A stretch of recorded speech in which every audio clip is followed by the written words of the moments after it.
안녕하십니까. 합격의 법학원 김하늘 관세사라고 합니다.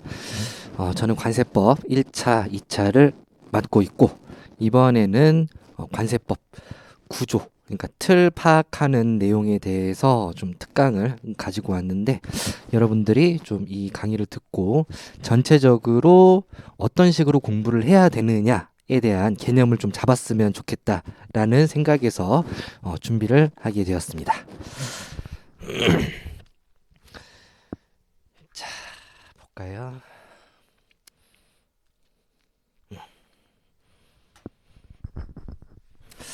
그 제가 이제 관세법 강의를 한 지가 이제 5년째 되는데 한 초기에도 이 구조에 대해서는 좀 강조를 많이 드리긴 했었어요. 근데 좀 집착하는 정도로 강조를 드린 거는 한 3년 차 때부터 이렇게 좀 구조 파악에 대해서 좀 여러분들한테 좀 강요를 하고 제 강의를 들으신 분들한테는 강요를 하고 있죠.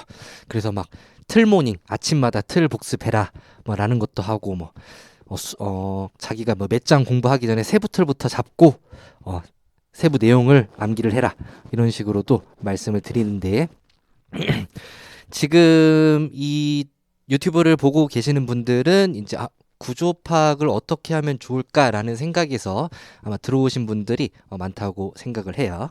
그래서 이번에는 첫 번째, 구조 파악은 왜 해야 되는지, 그리고 두 번째, 법의 구조, 그러니까 모든 법들의 구조를 의미하는 거죠. 파악을 해보고, 그 다음에 세 번째로는 관세법에서는 구조를 어떻게 잡아야 되는지 대략적으로 설명을 드리고 샘플을 뽑아서 좀 세분화해보는 작업을 하도록 할 거고요. 마지막으로는 제가 수업 시간에 어떤 식으로 정리 노트를 나눠드리고 이 틀복습한 거를 어떻게 활용을 하면 좋을지에 대해서 설명드리도록 하겠습니다. 자, 구조 파악은 왜 해야 되느냐? 그러니까 이 얘기를 과거에는 할 필요가 없었어요. 왜 할 필요가 없었냐면은 애초에 여러분들이 이제 목차를 잡고 공부를 하는 게 정형화가 되어 있었기 때문에 그랬는데 지금은 구조 파악을 강조를 드리는 이유가 뭐냐면은 시험 문제가 좀 지엽적이고 단답형으로 나오지 않습니까? 네, 그렇다 보니까 선생님 요즘 트렌드로 따지면은 굳이 목차를 외울 필요도 없고 구조 파악을 할 필요도 없이 각 개별 내용을 그냥 암기하면 되는 거 아닌가요? 라고 물어보시는 분들이 꽤나 있어요. 꽤나 있어요. 그거를 좀 약간 반박하고자 제 의도를 좀 전달하고자 이 내용을 준비를 했습니다. 자, 구조 파악은 왜 해야 되느냐? 여러분들이 암기만 하겠다라고 구조 파악을 하지 않고 암기만 하겠다라고 하면은 이 곤충의 신체 구조를 여러분들이 암기함에 있어서 1번부터 뭐 32번까지 있나요? 32번까지를 각각 개별로 여러분들이 암기를 했겠다라는 의미랑 똑같아요. 근데 관세법은 지금 뭐 330조까지 있죠? 그러니까 이 내용이 곤충에 대한 내용이 아니고 사람에 대한 내용이라고 생각을 하시면 될 것 같아요.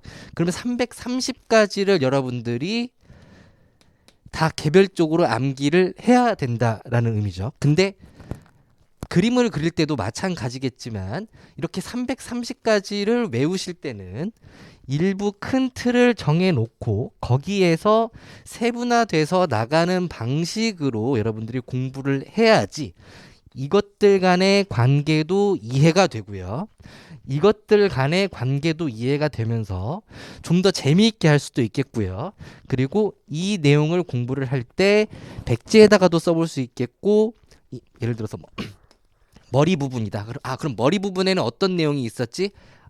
뭐 눈하고 그다음에 뭐 턱하고 또 뭐 있죠? 더듬이 이렇게 세 가지로 나눠졌다. 이런 식으로 다시 리프레시해서 여러분들이 공부를 할 수가 있단 말이죠.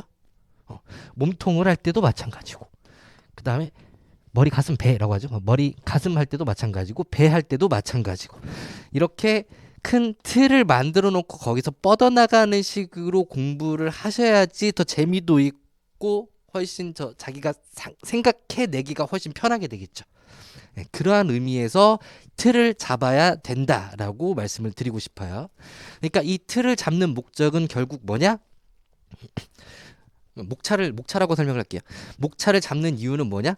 내가 답안지에 쓰기 위해서 목차를 잡는 게 아니고요. 내가 쉽게 공부를 하기 위해서 목차를 잡는다라고 생각을 하시면 될 것 같아요. 그래서 여러분들의 머릿속에 그 내용을 집어넣기 쉽게 하기 위해서 구조를 잡고 틀을 잡고 목차를 잡는다라고 생각하시면 될 것 같습니다.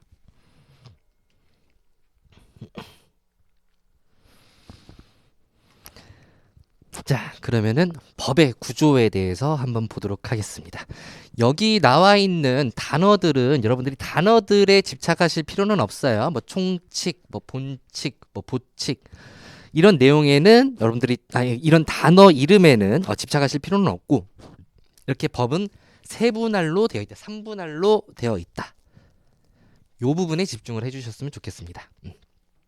자, 첫 번째 총칙이죠.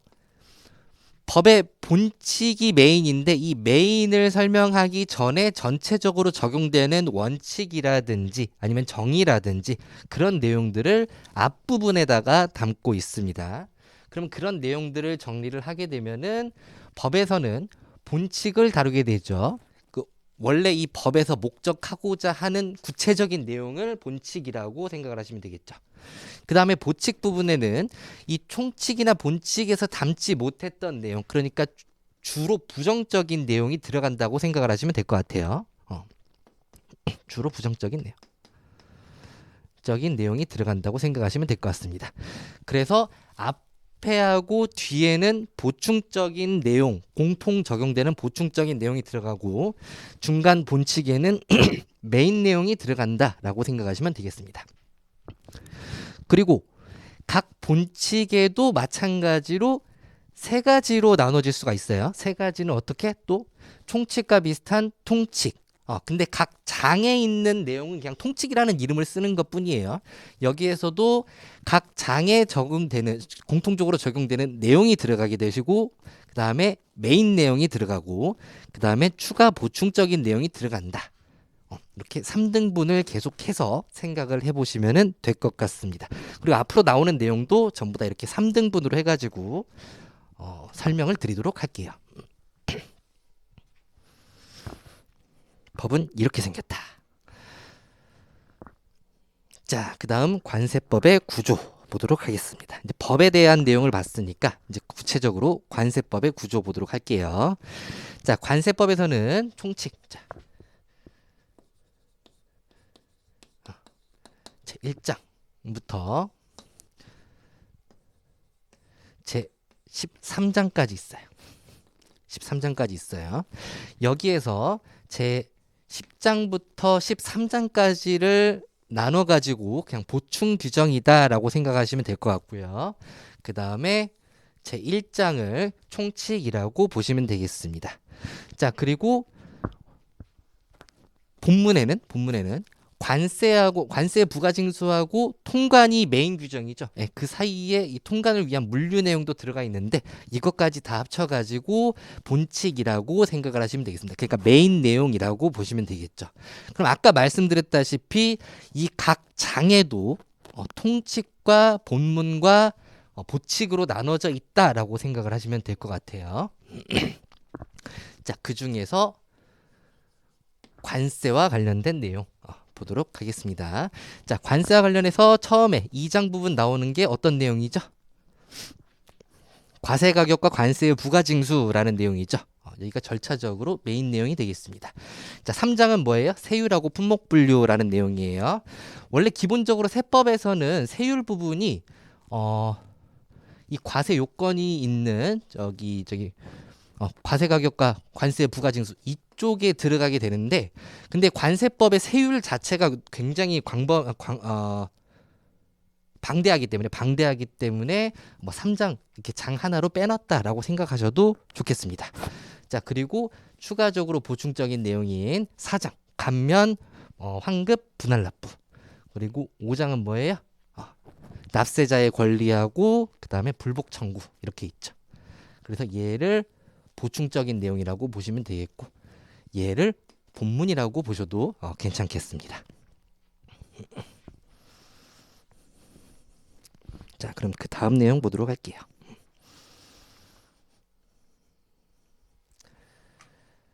자, 이게 어떤 내용이죠? 관세법의 구조외의 2장에 대한 내용이죠. 2장. 여기쯤 있겠죠? 2장. 과세 가격과 관세의 부과 징수라는 내용이 되겠습니다. 자, 그러면 그 내용을 봤더니 여기에 절이 5개가 있어요. 5개. 1절부터 5절까지 있습니다. 자, 그러면 1절은 통칙이고요. 2절은 납세음의 소멸이고요. 3절은 담보와 관련된 내용이에요. 근데 그거를 다 합쳐가지고 그냥 통칙이라는 말로 써놨죠. 네, 왜 그렇게 구분을 해놨냐면은 1절부터 3절까지를 빼고 나면은 4절하고 5절이 남는데 4절이 가격과 관련된 내용이죠. 과세 가격과 관련 가격 신고하고 그 다음에 과세 가격 결정이죠. 그 다음에 5절이 부가징수죠. 그러면은 이 2장의 제목이 메인으로 들어가게 되는 것이죠. 네, 이렇게 해서 구분을 한번 해봤습니다. 그래서 이 부분이 통칙적인 내용이다. 그 다음에 이것이 메인이다. 본칙이다. 그럼 여기에서 여러분들이 익숙한 내용인 이 부분 들어가 보도록 할게요. 부가징수, 관세의 부가징수. 자, 여기에서는 이제 법령에서는 여기가 이제 관으로 나눠져 있죠. 관으로 3가지 관으로 나눠져 있습니다. 세액의 확정, 부가징수죠. 확정 맞네, 그렇죠? 확정, 세액의 확정. 그 다음에 강제징수. 그 다음에 환급. 자, 여기에서 부가징수라는 절에서 이렇게 3가지로 나눠져 있는데 부가징수와 관련된 메인 내용이 세액의 확정이죠. 그래서 어디까지 나와 있냐면은 우리가 이제 관세법의 관세 부과 방법을 성립, 확정, 소멸이라고 되어 있는데 이 확정을 하는 방법이 5절에 나와 있는 것이죠. 5절에서는 세액을 확정하고 이행하는 것까지 나와 있습니다. 그렇죠? 그래서 세액 확정 부분에는 세액을 신고납부 방식이나 부가고지 방법에 의해서 확정을 하게 되고 이행을 하는데 이행은 임의 이행까지. 그러니까 임의 이행이라고 하는 것은 임의의 징수라고 표현할 수도 있겠죠. 임의의 징수. 그러니까 여기 메인까지가 임의의 징수까지 나오게 된 것이고 보충적으로 강제징수, 이행이 잘 안 됐거나 부족하게 됐거나 아니면 이행이 과다하게 됐을 때, 확정 이행이 과다하게 됐을 때 강제징수를 할 수 있고 환급을 할 수 있다. 이렇게 보충적인 내용으로 나눠져 있다라고 생각을 하시면 되겠습니다.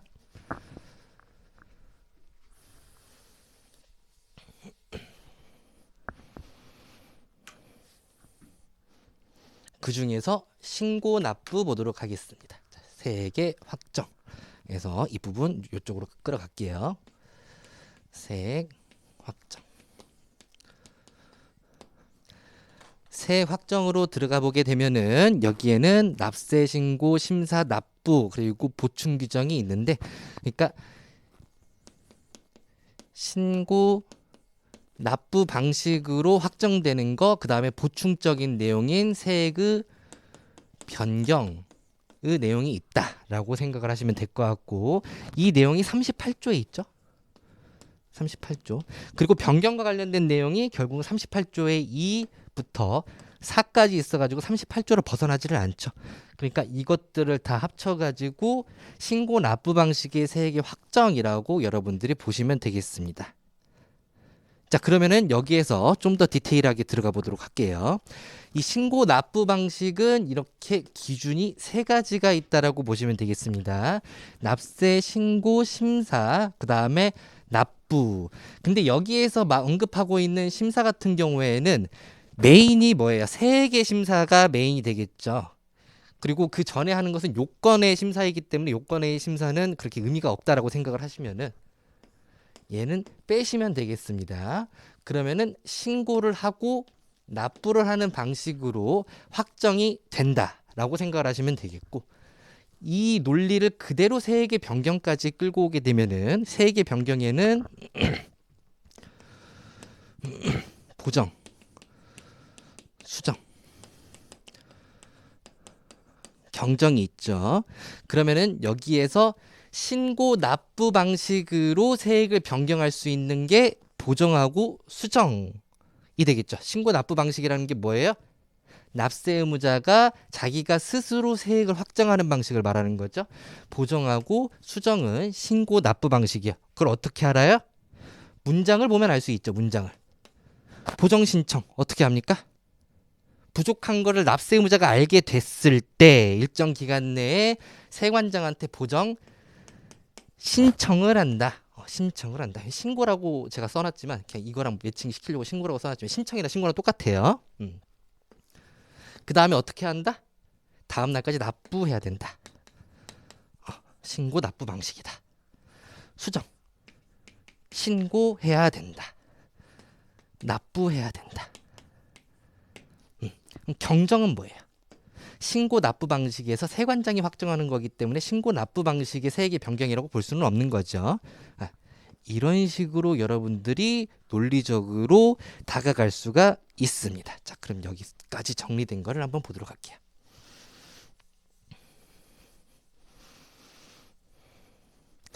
이렇게 정리를 해보시면은 1장부터 13장까지 여러분들이 논리적으로 이 내용을 숙지를 했다라고 하면은 그 다음에 여러분들이 공부를 하실 때 백지복습을 할 수가 있는 거죠. 백지복습을 하시는데 백지복습을 문장 형식으로 한다라고 생각을 하지 마시고 일단 문장으로 가기 전까지의 준비 과정을 하신다고 보시면 돼요. 자, 그러면은 2장을 내가 공부를 하겠다라고 하면은 2장과 관련해서 1절부터 5절까지를 통칙하고 메인 규정으로 나눠 놨었죠. 통칙 부분에는 세액의 성립과 소멸이 언급이 돼 있고요. 그 다음에 4절은 이제 과세평가 부분이니까 빼고 5절은 세액의 확정. 세액의 확정 부분이 있구나. 그럼 쭉 공부를 하시면서 5절 부분을 공부를 하실 때 5절은 이런 식으로 나눠져 있겠구나.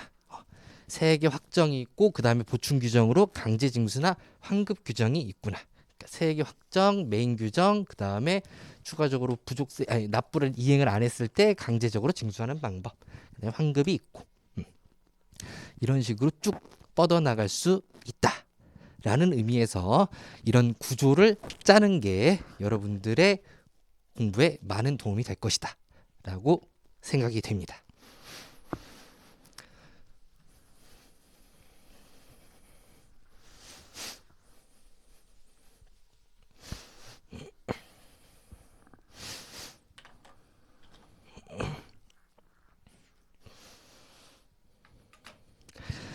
결국 근데 이렇게 장을 여러분들이 암기한다라는 제가 표현을 안 하고 이걸 뽑아낸다라는 좀 표현을 많이 쓰는데요.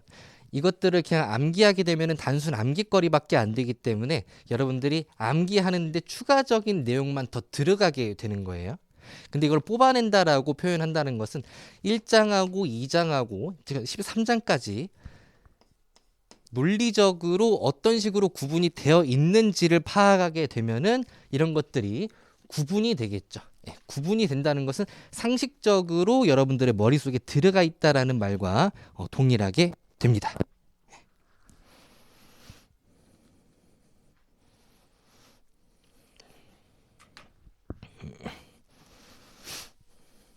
자, 여기 뭐 잘 안 보이는데 잘 안 보셔도 상관없습니다. 여기 있는 이런 내용들은. 그렇죠? 자, 그래서 제 목차 노트에는 이렇게 정리 노트처럼 이렇게 되어 있고요. 제가 이제 뭐 도식화를 해놨죠. 도식화를 해놨고 이거는 5장과 관련된 내용이죠. 5장과 관련된 내용. 그리고 이러한 5장과 관련된 전체적인 틀이 완성이 되었다면은 그 다음에 세부 틀을 목차라고 할게요. 그 다음 목차를 숙지를 하시고 그 다음에 추가적으로 더 세부적인 목차를 숙지하시고 그 다음에 암기, 문장을 암기하시는 방법으로 하시면 되겠습니다. 그럼 의문이 들죠?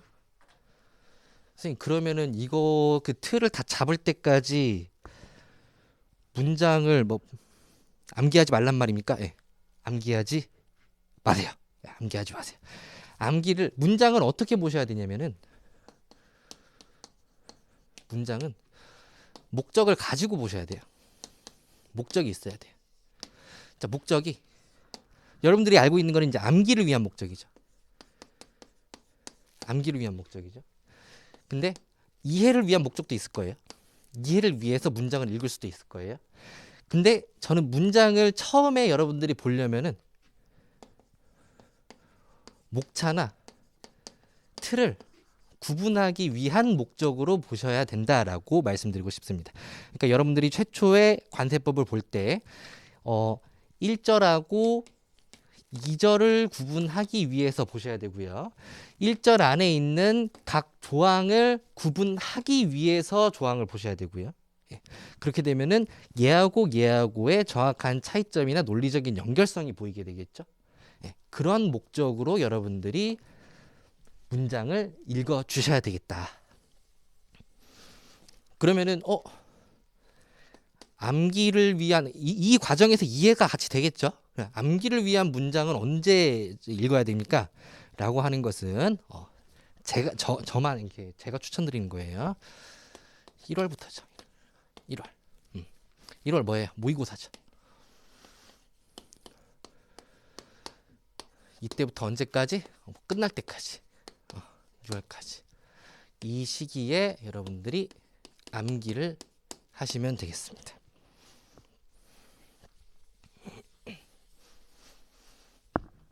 그러면은 지금 뭐 4월부터 12월까지는 뭘 해야 됩니까? 암기 준비를 하셔야죠. 암기 준비라는 게 뭐예요? 틀 잡고 목차 잡고 이해하고 두문자 따고 암기식 만들고 이런 것들이 전부 다 12월까지 이루어져야 되겠다. 그러고 나서 1월에 들어가시면 여러분들은 그냥 생 암기만 하시면 되는 건데 만약에 이러한 준비를 하지 않고 갑자기 1월로 갔다라고 하면은 어떤 현상이 발생해요?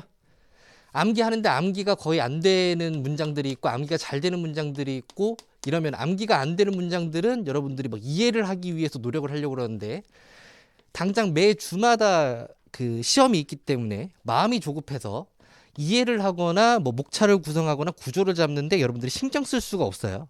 예. 신경 쓰려고는 마음이 조급해가지고 금방 안 돼. 예. 그래서 널널할 때 여러분들이 좀 차분한 마음을 가지고 암기 준비를 해놓으시고 1월 모의고사 되면은 조급하니까 암기가 굉장히 잘 됩니다. 잘 돼요. 퍼포먼스도 훨씬 많이 올라가고요. 이때 암기를 하시면 되겠습니다.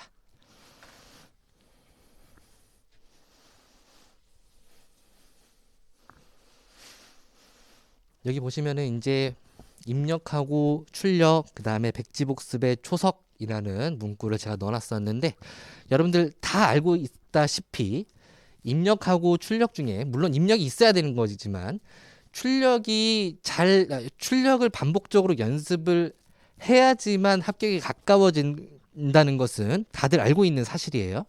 근데 그러기 위해서는 여러분들이 백지복습을 해주셔야 되는데 백지복습을 하려고 그러는데 구조가 안 잡혀 있어요.